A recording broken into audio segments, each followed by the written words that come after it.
Good Tuesday morning, everyone. I want you to meet my favorite hunting trophy, Mr. Elk. This elk was taken in the state of Montana, and the reason it's my favorite trophy, my favorite hunting trophy, is because of the story that lies behind it.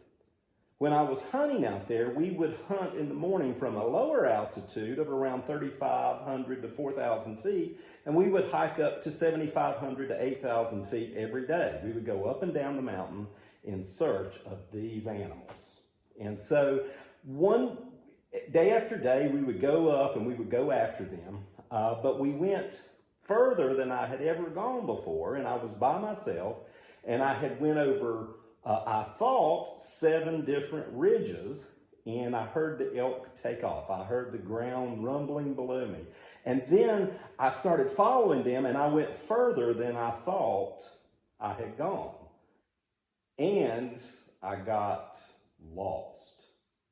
If you've ever been lost in the woods, especially in big woods like northwest Montana or central Montana, north central Montana, then you know what I'm talking about.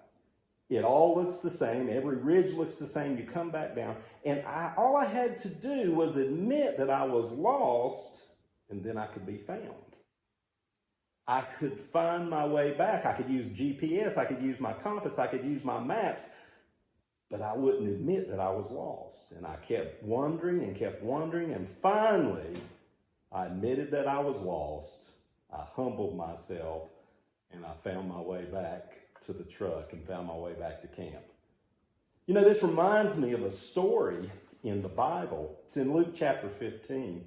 And Jesus gave us this story about, he gave us 3 different parables. One was about the lost sheep, one was about a lost coin, and then one was about a lost son.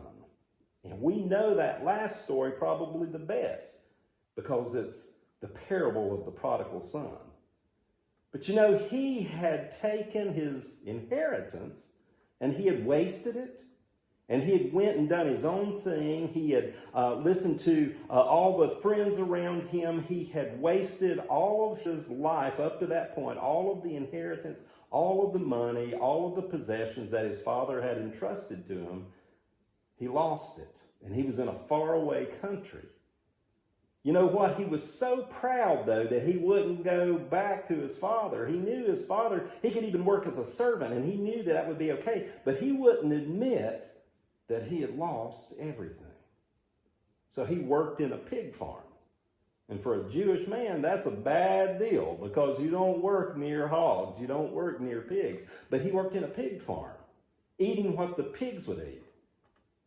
And he did this until he admitted he was lost.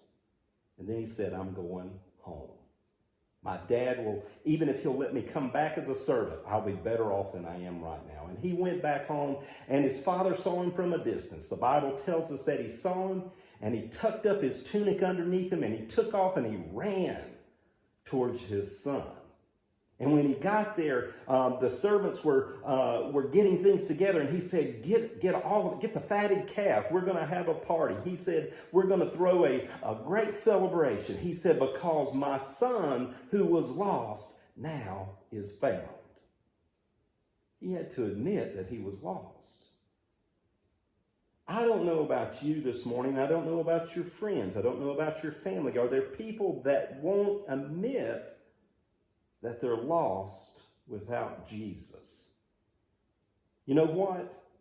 We'll never find our way, and we'll never be found by the one who is the way, Jesus Christ, until we figure out that we're lost without him. I hope that you can tell this to someone this week, and I hope that it will be an inspiration to tell them about this story about Mr. Elk leading me astray. But I found my way back home. And you know what? I found my way to Jesus too when I figured out I was lost in my sin. You can do it as well. Your friends can do it as well. Your family can do it as well. Admit you're lost, and he will find you. I hope you have a great day.